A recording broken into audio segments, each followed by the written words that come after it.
Friday morning, 2-minute drill at 105.5 WDHA. It's Jim Monaghan on the morning show, along with Chris Swendeman. And we're talking Mets baseball, baby, and the immortal Tyrone Taylor. The cardiac kids are at it again. Jim, he of the 214 batting average comes through when the Mets need it most. Can you believe it? I can believe it. And you know what? Let me give credit where credit is due, because obviously that first game is a heartbreaker. You have a 3-0 lead. You end up losing that game. And then you get no hit for how many innings was it? 13 straight innings. It's actually, they said it on the broadcast yesterday. It's a Mets record. A Mets record. Well, they get no hit, and then Alonso ties the game, and then they just battle their way and they grind their way to a win. So, yeah, finally, the Mets get a win. They absolutely had to. It finishes up the series against the Detroit Tigers.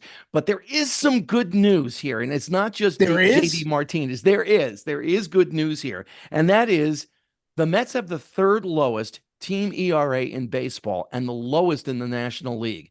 So, as bad as the offense has been, and boy, it's been bad. I mean, they have the lowest team batting average, the lowest team OPS, and the lowest slugging percentage in baseball. As bad as that's been, the pitching has been able to keep them relatively close in games. And if and when, we've been saying this for a couple weeks now, JD Martinez gets back, he lengthens the lineup. The problem is, Martinez is down in Florida. He's not even up in AAA yet because the weather's even worse in Syracuse than it is down here.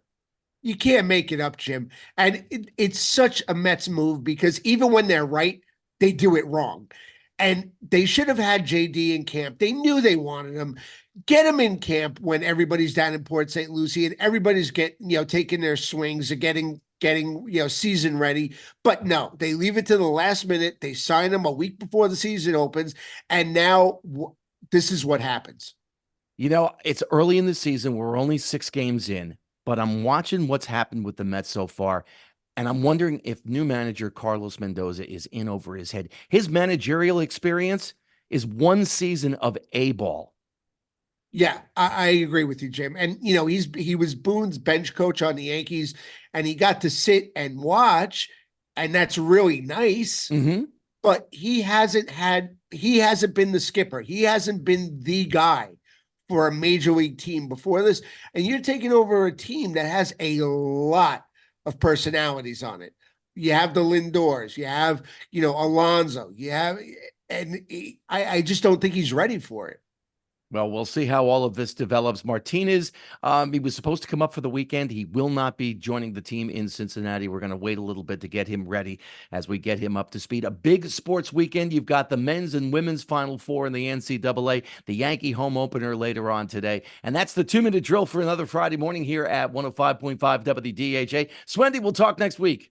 You got it. Enjoy the games this weekend, Jim. Talk to you soon.